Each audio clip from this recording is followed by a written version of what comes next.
கேரளாவில் 20 ஆண்டுகளாக பூட்டியிருந்த வீட்டில் பழுதடைந்த குளிர்சாதன பெட்டிக்குள் மண்டை ஓடு உள்ளிட்ட மனித எலும்புக்கூடுகள் கண்டுபிடிக்கப்பட்டுள்ள சம்பவம் போலீசாரை திகிலில் உறைய வைத்துள்ளது. மண்டை ஓடு யாருடையது? விசாரணையில் தெரிய வந்தது என்ன?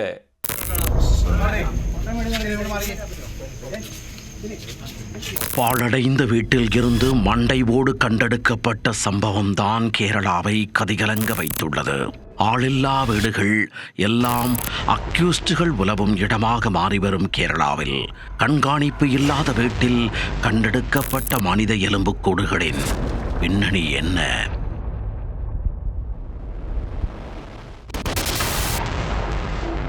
கேரள மாநிலம் கொச்சியின் சோட்டானிக்கரை எரிவேலி பகுதியில் சுமார் 14 ஏக்கர் பரப்பளவில் தனியாருக்கு சொந்தமான இடம் ஒன்று அமைந்துள்ளது.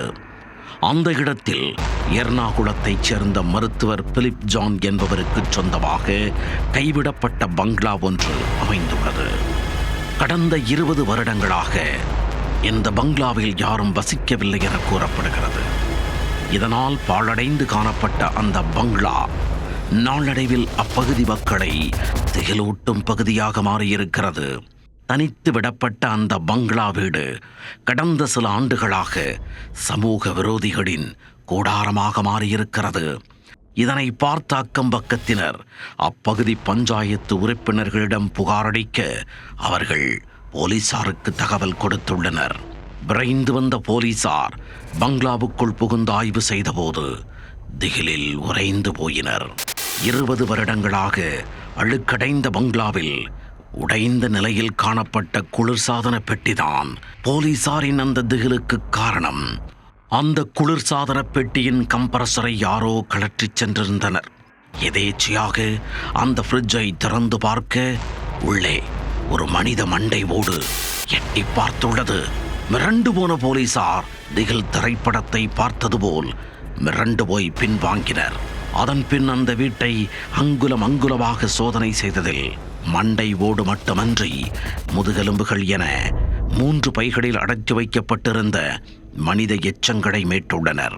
அவற்றை கைப்பற்றி ஆய்வக சோதனைக்கு போலீசார் அனுப்பியுள்ளனர். மனித எலும்புக்கூடுகளின் வயது இன்னும் போலீசாரால் தீர்மானிக்கப்படவில்லை. பல ஆண்டுகளுக்கு முன் உயிரிழந்த நபரின் மண்டை ஓடு என்பது முதற்கட்ட ஆய்வில் தெரிய வந்துள்ளது. சம்பவ இடத்தில் சோட்டானிக்கரை SHO தலைமையில் போலீசார் தீவிர விசாரணை நடத்தி வருகின்றனர். அந்த வளாகத்திற்கு போலீசார் சீல் வைத்துள்ளனர். தடயவியல் நிபுணர்கள் சம்பவ இடத்தில் ஆதாரங்களை சேகரித்து வருகின்றனர். வீட்டின் உரிமையாளரான மருத்துவரை போலீசார் விசாரணைக்கு அழைத்துள்ளனர். முழுமையான விசாரணைக்கு பிறகு கூடுதல் தகவல்கள் கிடைக்கும் என போலீசார் தெரிவித்துள்ளனர். இந்த சம்பவத்தை அடுத்து கேரளாவில் தனித்து விடப்பட்ட வீடுகளிலும் மனித நடமாட்டமின்றி காணப்படும் கட்டடங்களிலும் சோதனை நடத்த வேண்டுமென கோரிக்கை எழுந்துள்ளது.